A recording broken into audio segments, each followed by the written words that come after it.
What's going on, guys, and welcome to Rabbit's Used Cars. We swapped the red chair for this old girl. Damn, that stung a little bit. You know, we did a couple videos back. C4 Life. I'm gonna drive this thing. Sold my new Silverado, and I'm a man of my word. We had one little blip in the plan. Right now, because of the damn pandemic, we couldn't get tires. A matching set. I refuse to put mismatched tires if I'm buying a whole set on a car. I had to wait a week to get a set of 275 45 17s ZR high performance tires for this thing. So we got the tires in. You know, obviously, this car's been driven 52,000 miles in 33 years. You do the math. That's not a lot. We checked it out a little bit, you know, make sure everything's all right. I mean, we've zipped it around town. I've drove it home once or twice. I noticed the car pulled really bad to the left at high speeds, driving to the lake. And I said, hey, why are you sticking them new skins on? Stick that thing on a alignment rack and get me all squared up. I put it on a alignment rack and they said, the alignment's great. Everything looks good under the bottom. It's a 52,000 mile car as far as that goes. He goes, I think we found your problem why it's pulling. I actually had one of the tires. Now keep in mind the tires were date coded 1996. Let that sink in. 1996. I graduated in 98. I was a sophomore in high school when the tires were put on this car. And they were dry rotted. I mean, you could see it. But the left tire actually separated on it. And I'm running 90 mile an hour down the highway in this thing. Why I didn't kill me in half a Seneca? Because she's got heart, that's why. Everybody knows the story with this car, the background to it. And it's always sat in the background. I mean, I'd park her to the truck shop and get parked, you know, in the back of the truck shop for a little while. We'll bring her over to the warehouse. It usually gets shuffled to the back of the warehouse. You know, we'll put a battery charger on it, fire it up, back it out, do a burnout, pull it back in. You know what I'm saying? I'll zip it around the block. We may drive it to go grab a bite to eat down the road or something. I have burnt a quarter tank of gas since I've owned it out of it. And then I drove it home. And like I said, it was pulling. Got some new skins on it. It's crazy. Fixed my pulling problem and everything. And so that was on a Friday afternoon. And Kobe Kai come pulling my vet on in. She's ready to rock. You know what? I started thinking about it. Gorgeous early fall, leaves are starting to change. You know, we're blessed. Here in the South, you know, we've got a little bit of everything. I can go 4 hours, I can be at the beach. I can go 30 minutes up road, I'm in the mountains. And, you know, we've got all these great driving roads. And of course, I got America's sports car right here. So, you know what?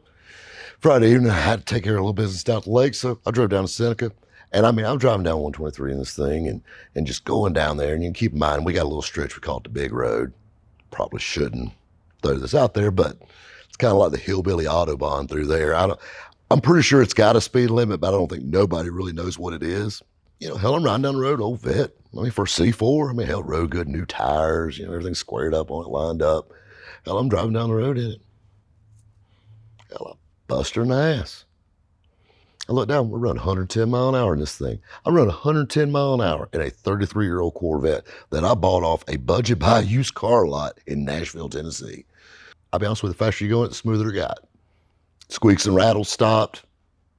I don't know if it blew off what was rattling or what, but I mean, like this thing was like a damn bullet. Just, you know, it's kind of like a bullet train or something. I don't know, it was nuts. I mean, this thing was just like, so needless to say, we slowed down just a little bit. Hell, I got home, started thinking about it. I'm like, such a gorgeous day, and the leaves are starting to change and all this stuff, you know. I don't got any white New Balances or anything, but I said, shit, I'm gonna take this thing on a little cruise. You know, met some friends up in Tennessee. Hell, we cruised all through Appalachian Mountains, Tennessee, you know, Poplar, North Carolina, you know, right there at the line and back around. I live 68 miles one way from here, from the warehouse. So I drove home, drove 3 hours to meet my friends, back around all through the mountains, having a blast. Got hooked up with some C7 and C8 owners. And, you know, we're all cruising around. I mean, like white New Balances everywhere. And we're joking around. And I said, you know, the one cool thing about this vet, I got the title to it. Nobody can say that. I mean, and this thing stuck out like a turd in a punch bowl. You got all these brand new late model vets, and they're great. But you know what, at the end of the day, this car did everything those cars did. I'll be honest with you, I pushed it harder. I mean, if I total lost it, as long as I didn't break my watch, I'm out $6,000. I mean, really and truthfully, I would probably just take my damn dealer tag off the back of it and just let it lay. Just get a ride, call an Uber or something. It did great. Keep in mind, we did nothing else. I haven't even changed the oil in this thing yet. You know, no coolant service, no nothing. This thing's got 33-year-old hoses, belts, everything on it. Don't even know what the damn air filter looks like. Hell, I don't know. And we were up there in the mountains. I mean, the weather was gorgeous. And this little car, you hang it in a curve, it does what Corvettes do. Rides like shit, but you know what? It'll take a curve like it's on rails. And, you know, hell, we got 35-mile-an-hour twisties. We're running 70 just cruising this thing. Just having a ball. I mean, this is a $6,000 car. Next thing you know, shit, drove on up Johnson City, Tennessee. You know, dinner in town, right cruising around old school Johnson City, you know, Old Town, having a blast in this thing. I mean, sitting around, I'm sitting literally on the hood of it while we're waiting to have dinner, sitting on the hood of this thing, bullshitting, smoking a cigarette. I mean, I love it. Hop in it. I mean, trashing the floorboard, just throw it on the floor. Don't matter. Drive it. You know, running through, I mean, shit splattered all over the side of it. It's got dead bugs all over the front of it. And I busted ass, came back down the mountain, drove around the lake, took the long way home. You know, just going all around Lake Kiwi, Joe Cassie, all that stuff, Highway 11. And I mean, just loving it. And I got home and I started thinking about it. I put almost 500 miles on this car since Friday afternoon in one weekend and had an absolute blast. And this little car, I'll be honest with you, other than a check engine light that flashes on and off, it fixes itself. It's that good GM feeling. It did everything it was supposed to do. I mean, it ran flawlessly the entire time. It's funny, a good friend of mine, you know, Coop came by. We actually drove this thing to lunch yesterday. And, you know, he's a C4 Corvette guy, of course, obviously from his VinWiki stories, you know, his ZR1 he had and all that stuff. And, you know, I took him, and this old girl, we went and grabbed some Mexican food. He's talking about it. He said, you know, this is probably the most unappreciated car of all time. And, you know, we used to do the radio show and brag about, you know, do funny little things, you know, the Craigslist challenge things I think I told you about before. But the thing that's so fun about these cars is they really were ahead of their time. And I mean, they do. They ride rough and then they have their squeaks and their rattles and God knows they're filled with plastic with virtually a greenhouse over the top of it. So the sun just deteriorates inside of them. You got to think about the time this car was built and the technology that's in it, which really it's not. I mean, at the time it was pretty high tech, but now it's extremely low tech. But the thing you gotta think about though, you know, this car was a 50-50 power to weight ratio, which is a big thing. Another thing that Coop reminded me of that I totally forgot about. We actually covered this in the radio show. I'm not gonna say the name of the racing organization, but a very popular one actually outlawed these cars from the factory because the Porsche guys got pissy. That's why they started the Corvette Challenge series. And it was basically, hell, we'll just race each other. So they started their own little game and played with each other. That didn't really sound right, but anyway, moving on. You gotta think, well, you know, dependability. Well, if you think about it, L98, it's 255 horsepower. And a car that weighs 3,400 pounds, which is great power to weight ratio. But the thing you gotta think about is where that 255 horsepower is coming. A Gen 1 small block, virtually a Chevrolet truck motor with aluminum heads and fuel injection. Got a roller cam, the end. Probably the most tried and true setup. Best GM engine ever made, hands down. Anybody that fights a small block Chevrolet, you're an idiot. It's proven. That's why they put them in all the Fords. Backed up, 700 R4, great. That's a great automatic transmission. Especially, I mean, obviously for making 1,000 horsepower, it's not, but for what it's doing. Dana rear end, independent rear suspension. I mean, you think about it. All the aluminum components, all the aluminum A-arms, all that stuff. This car came out in 1984.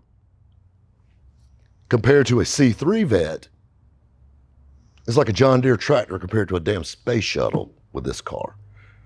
You know, I told this joke on the radio. Zora Arkus-Duntov was the heart behind the C4 Corvette. Zora Arkus-Duntov was a racer through and through. He was literally Corvette's Carroll Shelby.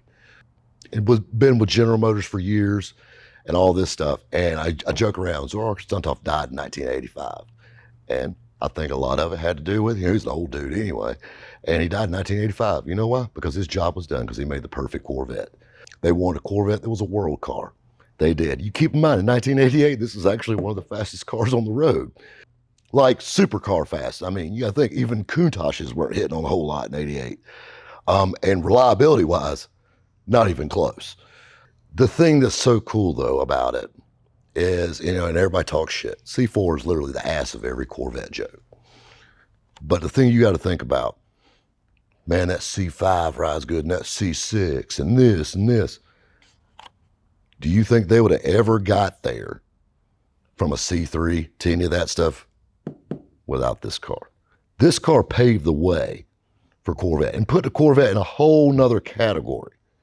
And now keep in mind, they reinvented the wheel, literally. When they came from, they stopped, obviously, to make a production Corvette in 1983. In 1984, when this car came out, even with Crossfire, which was a total turd, but 85 with a tune port, still heads. This car was a game changer. And then fast forward to the ZR1s, Lotus, all this stuff teaming together.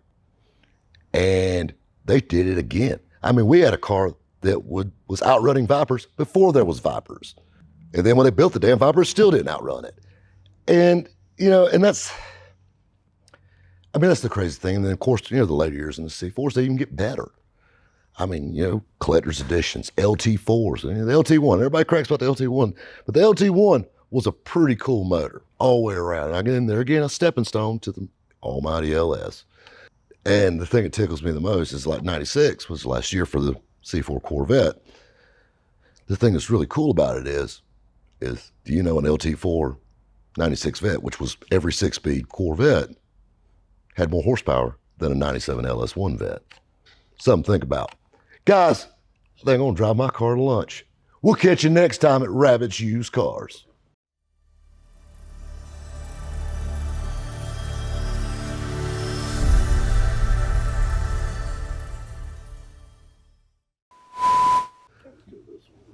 Just, the crazy thing, the whole time I was riding through the mountains, this piece of shit, the first thing that popped in my head is, why does these damn Def Leppard songs keep playing? The drummer for Def Leppard actually lost his arm rolling a C4 Corvette, doing exactly what I was doing.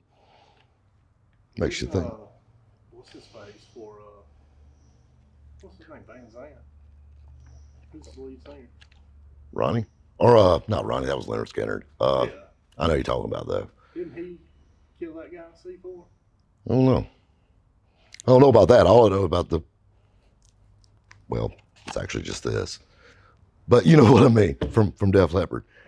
But, and in that note, we're stopping now. That note, cut.